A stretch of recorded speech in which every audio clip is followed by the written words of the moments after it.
The following segment is sponsored by Intermountain Healthcare.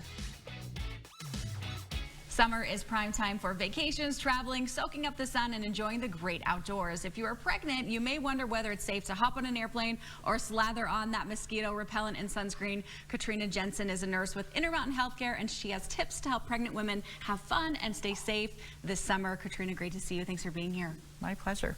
Okay, so let's start with, if we are pregnant, how do we know if it's safe to get on an airplane? Yeah, any pregnant woman, by the way, it's a hot summer, so we're just giving you the kudos for getting through it. It's always hard to be pregnant in the summer. But if you're 36 weeks or beyond, you really should not get on an airplane, mostly because your chance of going into labor is perhaps higher because you're getting closer to your due date. And it's probably not a good idea to deliver somewhere that you're traveling because that would not be ideal. So that's number one. Yes.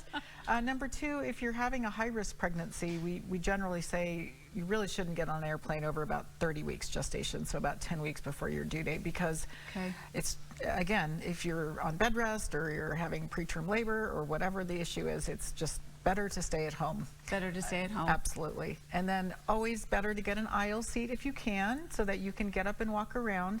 Longer flights, more than 4 to 6 hours, there is an increased risk for blood clots, because the baby in the pregnancy, the woman, there's twice as much blood going through to take care of that baby. So it's the risk for clots are big. So same thing when you get in a car.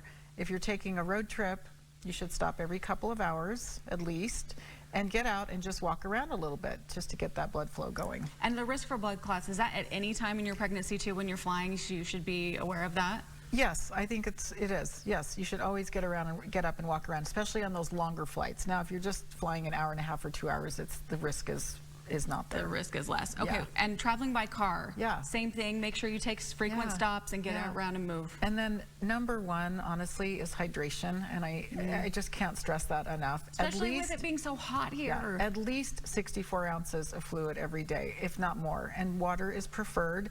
If water's not your thing, maybe some flavored water, or just water is the very, very best, because you really have to just replace that fluid that you're losing, because you're hot, you're outside, you might be sweating, you might be at the pool. Sure. Even just regular summer activities that you're doing with your kids, if you have other kids, you've got to stay hydrated. Hydration. Okay, what about sunscreen? Is that safe for pregnant women? Absolutely. In fact, sunscreen, mosquito repellent, we didn't hit vaccines, but get those vaccines, make sure you're up to date, especially going back to traveling. COVID is, hate to bring it up, but it's going around again, and just really safe. Talk to your provider if you have questions about any of those things, but all of those things are safe during pregnancy. There have been no risks shown. Okay, good to know. Sunscreen, mosquito repellent, COVID vaccines, etc. This is great information, Katrina. If we want more information, we can go to intermountainhealthcare.org. The website is on your screen. Thank you so much for being here and for all the great info, Katrina. Great to see you.